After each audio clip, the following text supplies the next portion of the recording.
Hi, everyone, and welcome to our Bible class. We are now looking at Acts chapter 25 and Acts chapter 26. So, we're using a lesson guide by Gene Taylor. And within this lesson guide, we're on lesson 17, and we're talking with respect to Paul and his appeal to Caesar. We've already answered question 1, and we answered question 2. And we left off with question 3. So what we'll do today is we're going to finish off with question 3, and we're going to answer question 4, 5, and delve into question 6. So just to set the stage, just do a quick summary. So first of all, Paul is taken to Caesarea to face trial before Felix. The Jewish leaders present their case, and Paul is found to be neither innocent or guilty. And he is placed under house arrest. And we find out later that he's under house arrest for at least 2 years. So then Felix is found to be an incompetent leader, and he's replaced by Festus. So Festus, right when he gets into Caesarea, he goes to Jerusalem and sees the Jewish leaders, and they tell Festus about Paul. So Festus, we learned, is a more prudent and honorable leader than Festus. And we'll delve a little bit more into this as we progress. And that's by Josephus, by the way. So Paul faces his second trial in Caesarea. And this is when Paul appeals to Caesar. And then we have King Agrippa and Bernice who arrive in Caesarea. And this is really right where we're picking up within our lesson for today. So now question number 3, which we looked at just briefly last week at the end of our lesson. So we'll pick up here and we'll look at it once again, and then we'll go right into question 4. So question number 3 is, what would seem to be the purpose or occasion for such a visit as seen here by Agrippa to the Roman governor? And in Acts 25, verse 13, it says, "And after certain days King Agrippa and Bernice came unto Caesarea to salute Festus." So the simple answer is to salute Festus. It might be by invitation, but realizing that now Felix is the new chief administrator, the highest ranking official of Rome in that area, in that province, it seems appropriate that the king Agrippa would come to visit him. So now, who's Agrippa? We know that this is Agrippa II. He is king of several of the territories just north of Judea. Also, he is the son of Agrippa I. And if you guys remember, Agrippa I was the one who beheaded James. And he also sought the life of Peter and tried to kill him. We talked a little bit about that last week. He is also the great-grandson of Herod the Great. During the time when Jesus was born, his first couple years, he sought to kill Jesus, and in the process, many babies were killed. If you guys remember that story. Also, we have Bernice. So, who is Bernice? Bernice is the half sister of Agrippa II. Bernice is widowed, and she's now living with Agrippa II. As a matter of fact, they are considered constant companions. And it's also been rumored that it might be even an incestuous relationship. And because of these rumors, Bernice finally remarries once again.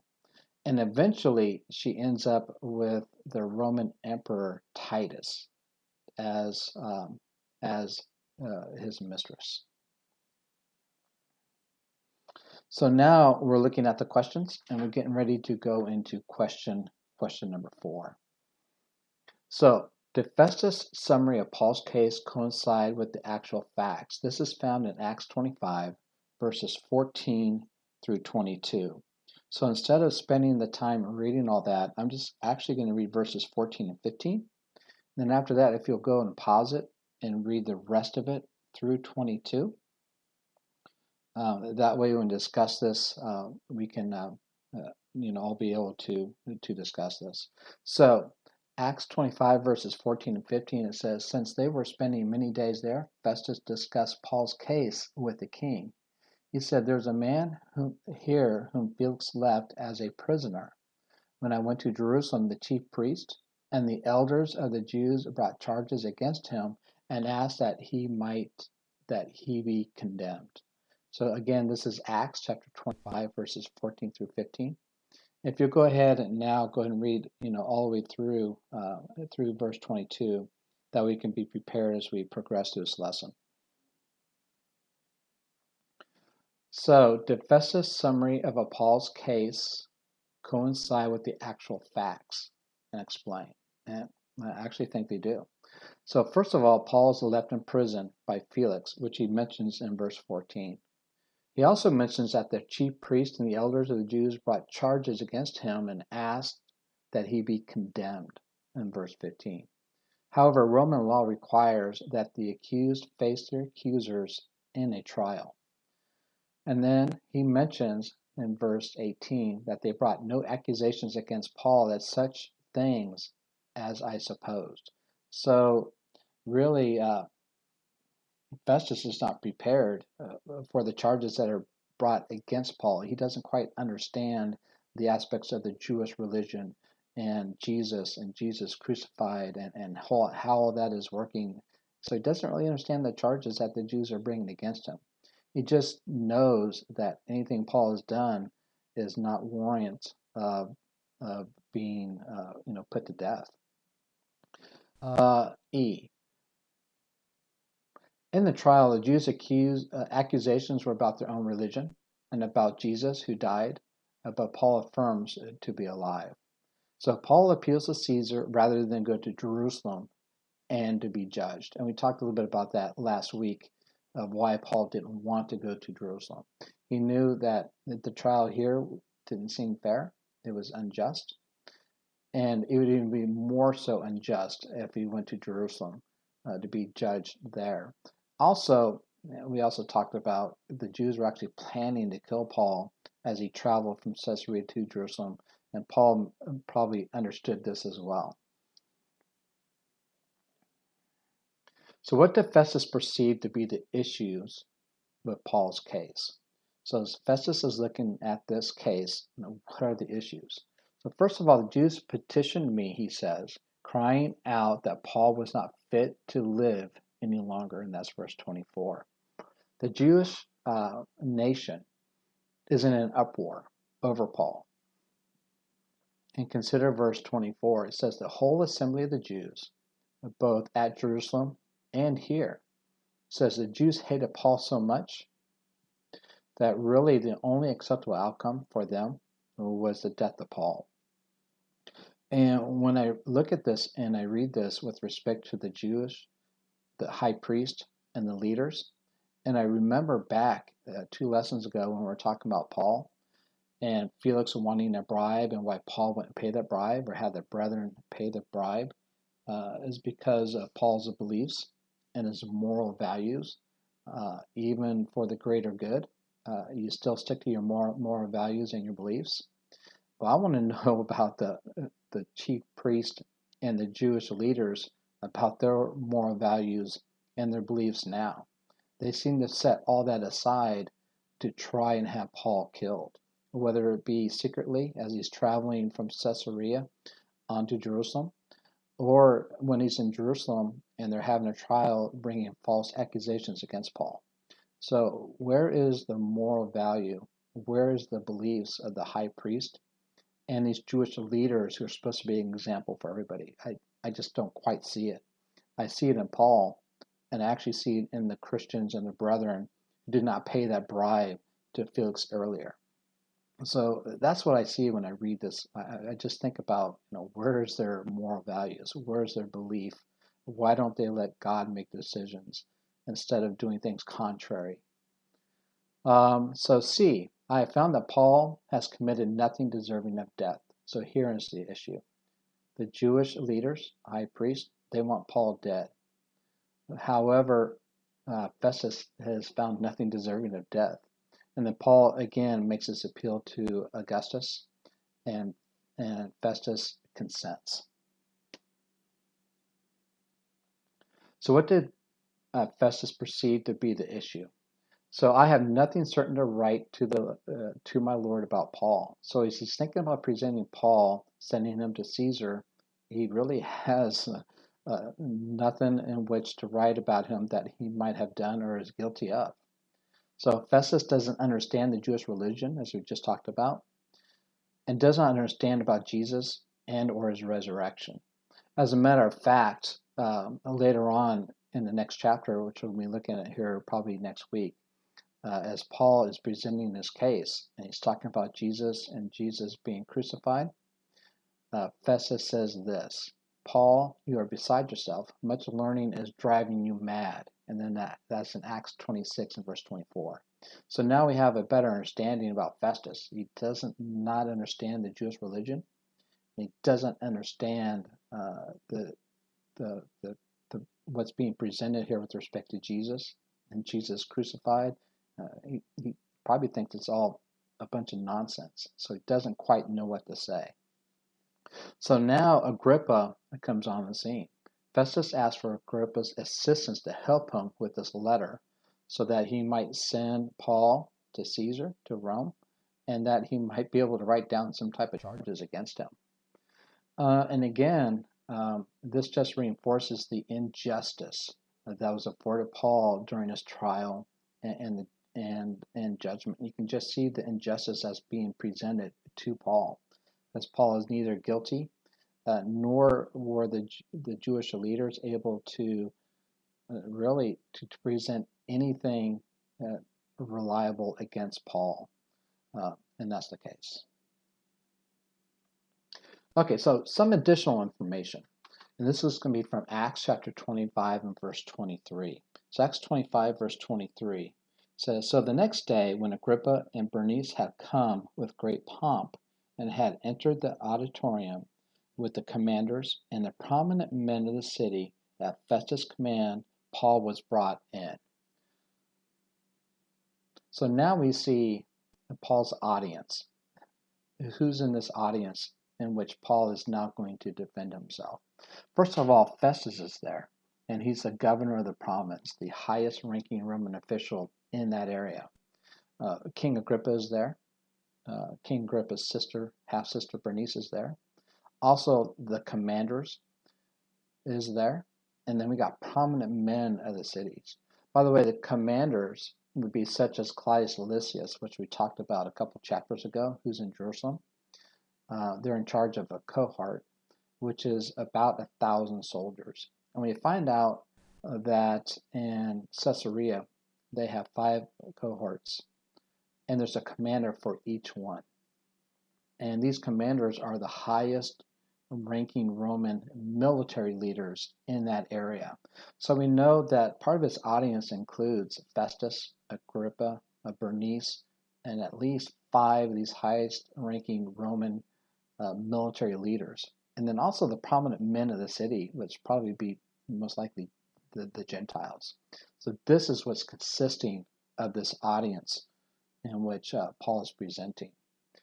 So now we know that Paul really is, I don't want to say if he's famous or he's well known, but it's no secret that Paul's there in prison. The Jews have made it no secret at all.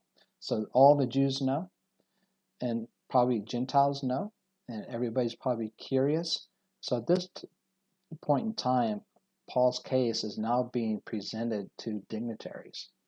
If you guys remember back in Acts chapter 9, verse 15, when Paul was converted, the Lord is sending Ananias to tell Paul what he needed to do, and Ananias is a little bit hesitant. But what Jesus says here in verse 15 of Acts chapter 9 says, Go, this man is my chosen instrument to proclaim my name to the Gentiles and their kings and the people of Israel. So now Paul has really made this prophecy, if you want to say, and come to fruition. He's already talked to 2 governors of this province. He's now getting ready to talk to kings and now dignitaries as well. In Acts chapter 23, verse 11, this point in time, Paul is needing a little bit of encouragement.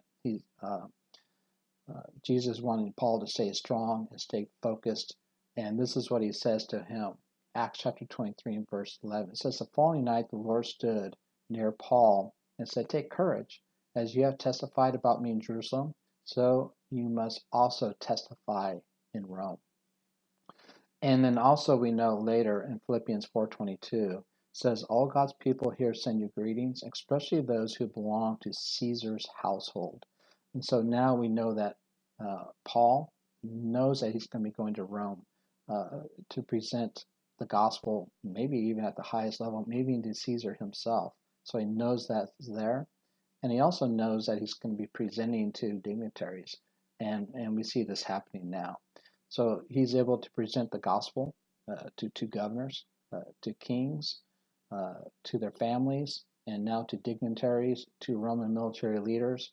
And that's just how God was able to make all that work through Paul. So what, according to Paul, was the purpose of his speech? So now we're getting ready to transition to Paul's defense. And he begins a speech which really encompasses most of Acts chapter 26. So Acts 26, I have verse 2 and 3, but I'm actually going to read verses 1, 2, and 3. It says, Then Agrippa said to Paul, You are permitted to speak for yourself.